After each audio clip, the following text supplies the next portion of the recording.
ఇటీవల రుణగ్రహీతల నుండి బిల్డర్ల వరకు భారతదేశ ఆర్థిక వృద్ధిలో మహిళల పాత్ర అనే నివేదికను ఏ సంస్థ విడుదల చేసింది? నీతి ఆయోగ్.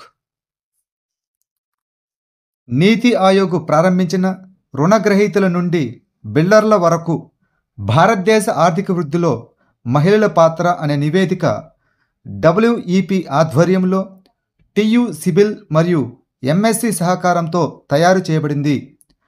మహిళలకు ఆర్థిక ప్రాప్యతను అందిస్తుంది. నీతి ఆయోగ్ సిఇఓ అయినటువంటి శ్రీ బివిఆర్ సుబ్రహ్మణ్యం ఈ నివేదికను ప్రారంభించారు. 2024 EY entrepreneur of the year అవార్డును ఎవరు అందుకున్నారు? నితిన్ కామత్. జెరోదా వ్యవస్థాపకుడు మరియు చీఫ్ ఎగ్జిక్యూటివ్ ఆఫీసర్ నితిన్ కామత్కు గౌరవనీయమైన EY entrepreneur of the year award 2024 గాను లభించింది. ఈవై అనగా ఎర్నెస్ట్ అండ్ యంగ్ అనేది అకౌంటింగ్, పన్ను మరియు కన్సల్టింగ్ వంటి సేవలను అందించేటటువంటి ఒక ప్రొఫెషనల్ సేవల నెట్వర్క్. డెలాయిట్, కేపిఎంజీ మరియు పిడబ్ల్యూసీలతో పాటు ఈవై బిగ్ ఫోర్స్ అకౌంటింగ్ సంస్థలలో ఇదొకటి. ఇటీవల జరిగిన రెండవ ఏషియా యోగాసన ఛాంపియన్షిప్ను ఎవరు నిర్వహించారు? భారతదేశం. యోగా జన్మస్థలం అయిన భారతదేశం రెండవ ఏషియా యోగాసన ఛాంపియన్షిప్కు ఆతిథ్యమివ్వడం గౌరవంగా ఉంది.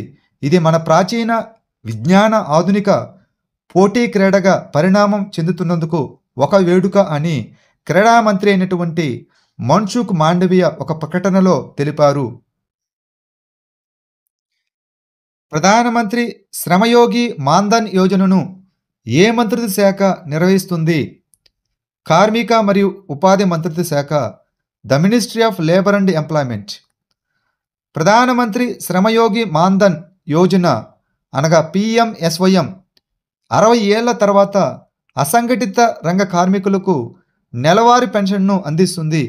ఇది 15,000 రూపాయల వరకు సంపాదించే కార్మికులకు కనీసం 3,000 రూపాయలు నెలవారీ పెన్షన్ను నిర్ధారిస్తుంది. ఈ వీధి వ్యాపారులు, గృహ కార్మికులు మరియు వ్యవసాయ కార్మికులతో సహా భారతదేశ జీడిపిలో దాదాపు 50% ఓటాను అందించే అసంఘటిత కార్మికుల కోసం ఈ పథకం ఉద్దేశించబడింది. పిఎంఎస్వైఎం అమలు కోసం life insurance corporation of India అనగా ఎల్ఐసి మరియు common service centres e governance services India లిమిటెడ్తో కలిసి కార్మిక మరియు ఉపాధి మంత్రిత్వ శాఖ నిర్వహిస్తున్నది. ఇటీవల వార్తల్లో కనిపించిన మలబార్ సివెట్ భారతదేశంలోని ఏ ప్రాంతానికి చెందినది? పశ్చిమ కనుమలు. తిరుమల సమీపంలోని శేషాచలం అడవులలో సాధారణంగా కనిపించే అరుదైన సివెట్ పిల్లి ఇటీవల ఆంధ్రప్రదేశ్లోని గుంటూరు జిల్లాలోని తాడేపల్లిలో కనిపించింది. ఆఫ్రికా, దక్షిణ ఐరోపా మరియు ఏషియా అంతటా దాదాపు 15 నుంచి 20 జాతుల సివెట్లు కనిపిస్తాయి. భారతదేశంలో 8 అడవి సివెట్ జాతులు ఉన్నాయి. పశ్చిమ కనుమలకు చెందినటువంటి మలబార్ లార్జ్ స్పాటెడ్ సివెట్ అరుదైనది మరియు దీనిని ఐయుసిఎన్ రెడ్ లిస్ట్ కింద తీవ్రంగా అంతరించిపోతున్నదిగా వర్గీకరించబడింది. టారస్ కేఈపీడి 350 క్షిపణిని జర్మనీ మరియు ఏ దేశం సంయుక్తంగా అభివృద్ధి చేశాయి? స్వీడన్. స్వీడన్ తన Gripen fighter జెట్ల long range strike సామర్థ్యాలను పెంపొందించుకోవడానికి టారస్ కేఈపీడి 350 క్రూయిజ్ క్షిపణిని ఎంచుకుంది. టారస్ కేఈపీడి 350 అనేది లోతైన చొచ్చుకుపోయే మరియు అధిక ఖచ్చితత్వ దాడుల కోసం రూపొందించబడిన ఎయిర్ నుండి ప్రయోగించబడే ఖచ్చితత్వంతో కూడినటువంటి క్షిపణి. ఈ టారస్ కేఈపీడి 350 క్షిపణిని జర్మనీ మరియు స్వీడన్ మధ్య జాయింట్ వెంచర్ ద్వారా ప్రత్యేకంగా టారస్ సిస్టమ్స్ జిఎంబిహెచ్ ద్వారా అభివృద్ధి చేయబడింది.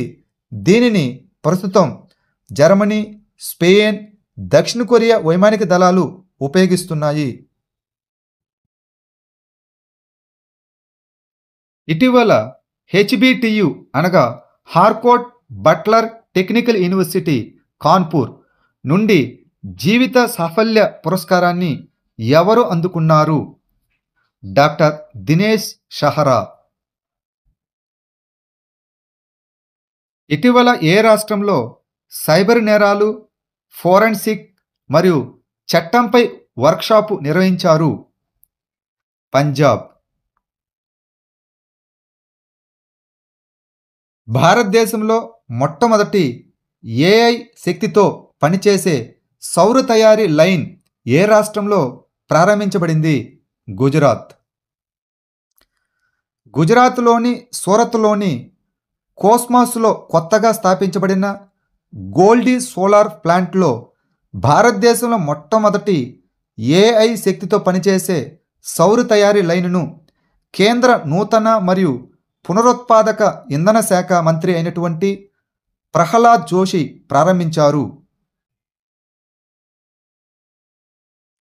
ఇటీవల వార్తలో కనిపించిన మౌంట్ ఎరెబస్ ఏ ఖండంలో ఉంది? అంటార్కిటికా ఖండంలో. అంటార్కిటికాలోని మౌంట్ ఎరెబస్ కింద అగ్నిపర్వత మంచు గుహలు వృద్ధి చెందుతున్న సూక్ష్మజీవుల జీవాన్ని కలిగి ఉన్నాయి. ఈ మౌంట్ ఎరెబస్ అనేది దక్షిణాన అత్యంత చురుకైన అగ్నిపర్వతం. ఇది అంటార్కిటికాలోని రాస్ ద్వీపంలో ఉంది. దీనిని 1841లో సర్ జేమ్స్ క్లార్క్ రాస్ కనుగొన్నారు మరియు అతని ఓడ ఎరెబస్ పేరు పెట్టారు. ఇటీవల 42వ జాతీయ రోయింగ్ ఛాంపియన్షిప్ను ఎక్కడ నిర్వహించారు? భోపాల్, మధ్యప్రదేశ్. ఏ రాష్ట్ర ముఖ్యమంత్రి ఏకల్ మహిళా స్వరాజ్గార్ యోజనను ప్రారంభించారు? ఉత్తరాఖండ్. మార్చి 7, 2023న ఉత్తరాఖండ్ మహిళా సాధికారత మరియు శిశు అభివృద్ధి మంత్రి రేఖా ఆర్య మాట్లాడుతూ ఒంటరి మహిళలను స్వావలంబన మరియు సాధికారత సాధించడానికి, గ్రామంలోనే వారికి స్వయం ఉపాధి కల్పించడానికి ముఖ్యమంత్రి ఏకల్ మహిళా స్వశక్తి స్వరాజ్గార్ యోజనను ప్రకటించారని అన్నారు. భారతదేశంలో టెస్లా తన మొదటి షోరూమును ఎక్కడ ప్రారంభిస్తుంది? ముంబై. ఎలాన్ మస్క్ యొక్క టెస్లా ఇంక్ భారతదేశంలోని ముంబైలోని బాంద్రా కుర్లా కాంప్లెక్స్లో ఉన్న తన మొదటి షోరూమును చదరపు అడుగుకు రికార్డు స్థాయిలో $881 లీజుకు తీసుకుంది. ప్రీమియం ఎలక్ట్రిక్ వాహనాల కోసం భారతదేశం యొక్క పెరుగుతున్న డిమాండ్ను తీర్చడంలో ఈ లీజు ఒప్పందం ఒక ముఖ్యమైన చర్యను సూచిస్తుంది మరియు 5 సంవత్సరాల దీర్ఘకాలిక పదవీ కాలానికి సంబంధించిన నిబంధనలు కూడా కలిగి ఉంది.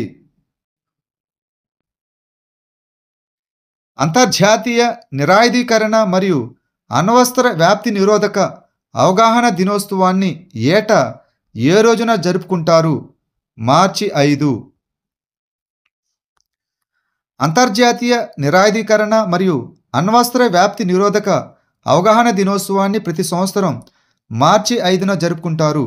ముఖ్యంగా యువతలో అవగాహనను ప్రోత్సహించడానికి 2022లో ఐక్యరాజ్యసమితి జనరల్ అసెంబ్లీ అనగా UNGA దీనిని స్థాపించింది. అణు, రసాయన మరియు జీవ ఆయుధాలు వంటి సామూహిక విధ్వంసక ఆయుధాలు నుండి వచ్చేటటువంటి ముప్పులను ఈరోజు హైలైట్ చేస్తుంది.